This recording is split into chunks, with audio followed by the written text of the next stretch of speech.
start tracking every dollar you spend.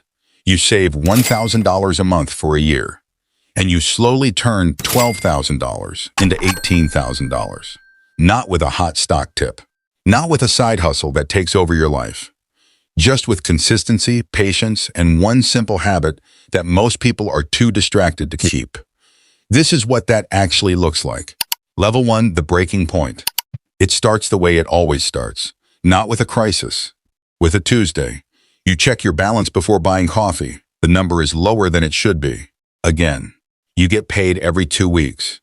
And every 2 weeks, the same thing happens. The money arrives. The money disappears. And somewhere between the direct deposit and the end of the pay period, you have nothing to show for it. No savings, no investments, no real idea where it all went. You are not reckless. You are not buying things you do not need every day.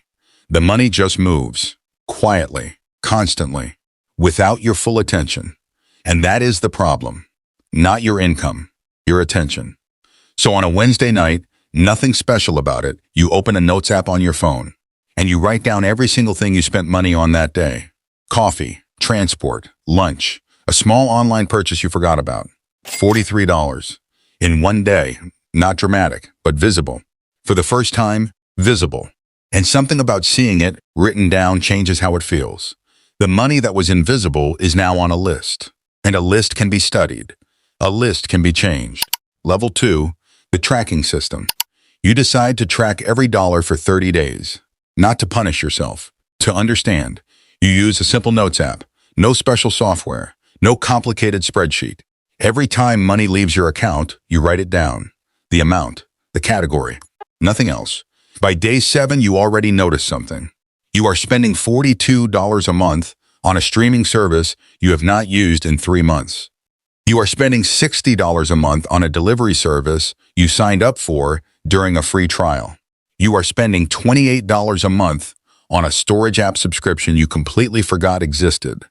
$130 per month in subscriptions alone. For services you are not using, you cancel all 3. Immediately, $130 returned to your pocket, without changing your life in any meaningful way, without giving up anything you actually use. By day 14, you find the second category, food, not groceries, takeout and delivery. You are spending between $350 and $400 a month on food you are not cooking yourself. You do not cut it completely. You set a limit. 1 delivery order per week. Everything else, you cook. That single change saves you approximately $220 a month. By day 30, you have a clear picture. A full month of spending. Every category visible. Every pattern readable. And the number that surprises you most is this. You were spending approximately $470 a month on things that produced no lasting value. Not joy, not experience, not memories. Just convenience, habit, autopilot. Level 3, the $1,000 month. Month 2 begins differently. You have a budget now, not a restrictive one, a realistic one, based on actual data from your actual life, not someone else's template. Your numbers, you set 3 rules. Every subscription gets reviewed monthly. If you have not used it in 30 days, it leaves. Rule 2, cooking at home is the default. Eating out is the treat, not the habit. Rule 3, every purchase above $50 gets a 24-hour wait. Not forever, just 24 hours. Because most impulse decisions dissolve in 24 hours. Month 2 ends. You open the Notes app. You calculate. After rent, bills, food, transport, and a small amount set aside for actual enjoyment, you saved $1,040. You look at the number for a long time, $1,040, in a single month. From the same income you have always had. You did not get a raise. You did not take on extra work. You just stopped the quiet leaks. And the result is sitting in your account, $1,040. More than you have saved in any single month in the last 2 years. You transfer it to a separate account immediately, the same day, before you can find a reason to spend it, and you label the account one thing, untouchable. Level 4, the year. Month 3, $1,080 saved. Month 4, $960. A medical copay arrived unexpectedly. You absorbed it without going backwards. Month 5, $1,100. Month 6. You have been doing this for half a year. The balance in the untouchable account reads $6,200. You have never had $6,000 sitting still in your life. The feeling is different from what you expected. Not excitement. Calm. A specific kind of calm that comes from knowing there is a buffer between you and whatever comes next. Month 7 through month 12 pass the same way. Not perfectly. Some months are tighter than others. There is a car repair in month 9, a trip to see family in month 10, but the system holds. Because the system is not rigid. It bends, it adjusts, but it does not break. Month 12, you open the untouchable account. The balance reads $12,400. 12 months, $12,400. From tracking, from cooking, from canceling things you were not using, from waiting 24 hours before spending, from one simple, quiet, unsexy habit applied every single day for a year. You did not sacrifice your life to get here. You just paid attention. Level 5, now what? $12,000 sitting in a savings account is a good thing, but it is not growing. A standard savings account in most institutions pays between 0.5 and 2% interest annually. On $12,000, that is between $60 and $240 per year. Inflation, the rate at which the cost of living increases, runs at approximately 2 to 3% per year in a stable economy, which means if your money is not growing at least at the rate of inflation, it is losing purchasing power. Sitting still is not neutral. Sitting still is slowly falling behind. So you do what the tracking habit trained you to do. You research before you act. You look at 3 options. Option 1, a high-yield savings account, currently paying between 4 and 5% annually. On $12,000, approximately $480 to $600 per year. Better than a standard account. Safe. Accessible, no risk. Option 2, government bonds, low risk, fixed return. Currently paying between 4 and 5% depending on the term. Your money works harder than a savings account. You cannot access it immediately, but the return is reliable.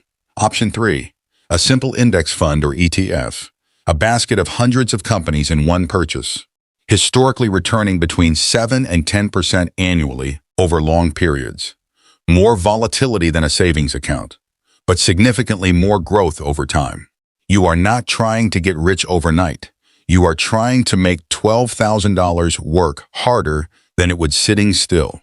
You split the $12,000, $3,000 into a high-yield savings account, your emergency reserve, $9,000 into a simple broad market index fund.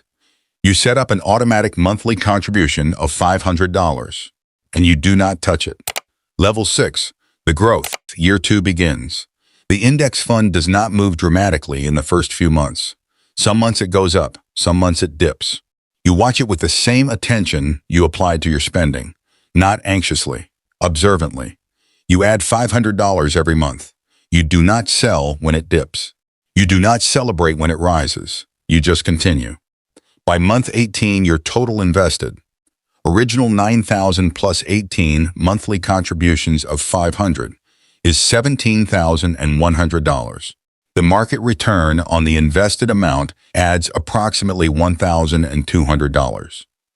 Your total portfolio value, approximately $14,500, plus the $3,000 in the high-yield savings account.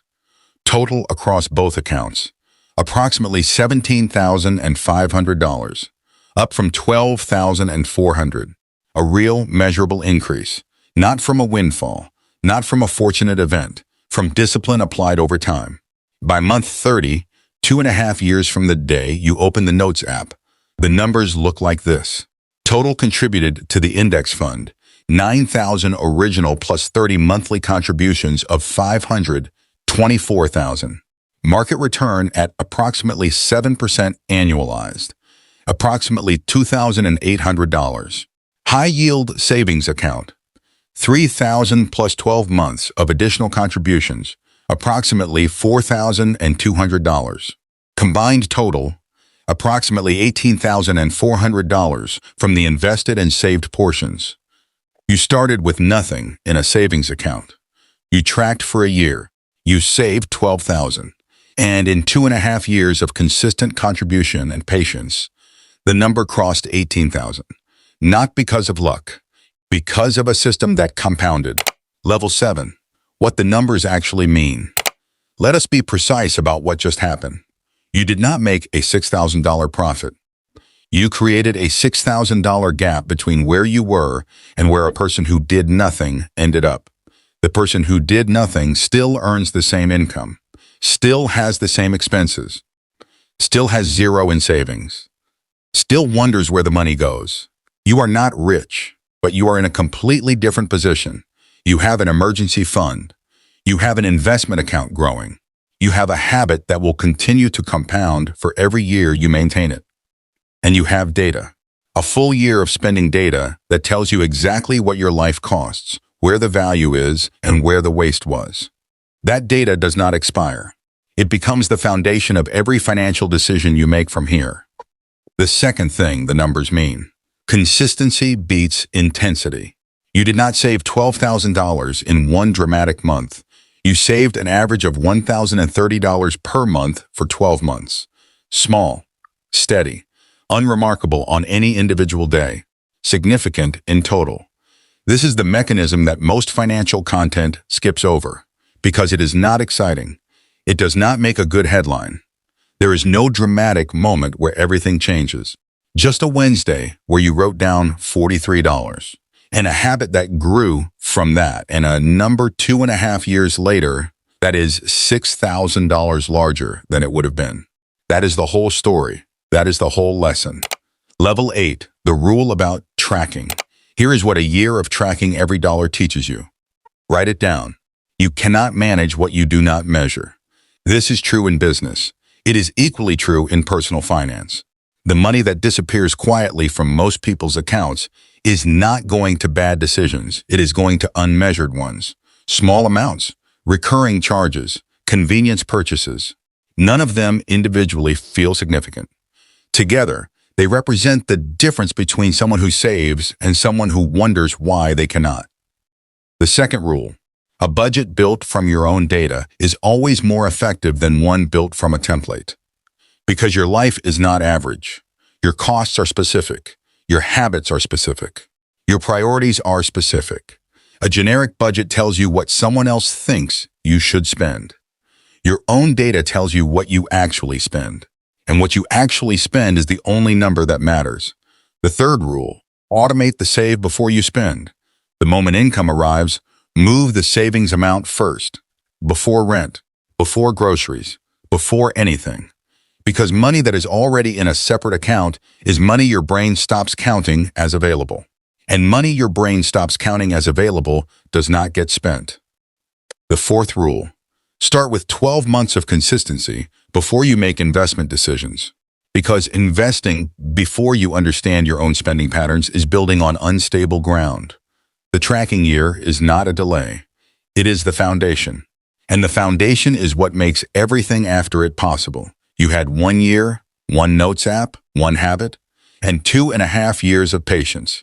The result is not $18,000.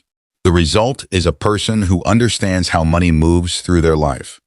And that person, armed with that understanding, will never wonder where the money went again. Not because the money stopped moving, because they started watching.